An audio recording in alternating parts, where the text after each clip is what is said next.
Déborah et je suis meurtrie. À toi qui me suis, je te prie de m'écouter et de me dire ce que tu en penses en commentaire. J'ai connu Brian sur les bancs d'école, nous étions si jeunes mais pourtant si amoureux. On se comprenait tellement qu'on aurait cru qu'on se connaissait dans une autre vie. En classe de terminale, je suis tombée enceinte de lui. Il était tout heureux mais moi j'avais si peur. Peur de la réaction de mes parents car mon père était assez sévère pour cautionner un tel acte venant de l'aîné de sa maison.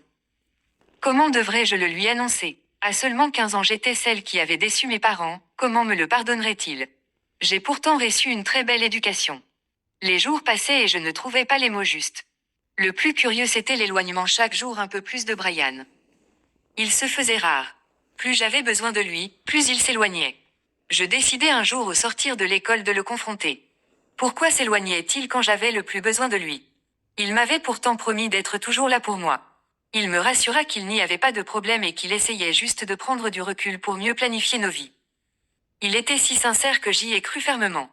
Seulement quelques semaines passées, j'appris par un ami en commun que Brian était allé continuer ses études aux États-Unis. Et moi, pauvre fille d'enseignant, quel déshonneur j'ai offert à ma famille. Mon père, que vais-je lui dire? M'aimerait-il toujours autant? Je suis meurtrie. Impossible pour moi de perdre ainsi l'amour des miens.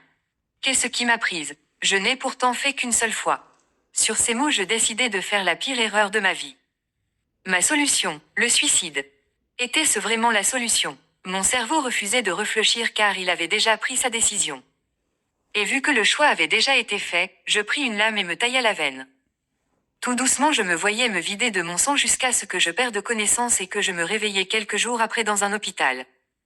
Mes parents étaient près de moi, ma mère avait déjà tellement pleuré que ça se voyait sur l'état de ses yeux. Mon père lui était resté silencieux. Son regard était vide et il ne présentait aucune émotion. Du coup je ne savais pas s'il était en colère, si ma situation l'avait affecté. Rien ne pouvait se lire sur son visage. J'étais allongée toute épuisée mais surtout toute honteuse. J'avais rendu la situation encore plus pire qu'elle ne l'était. Le bébé était là, bien portant. Quand j'ai retrouvé la forme, nous sommes rentrés à la maison.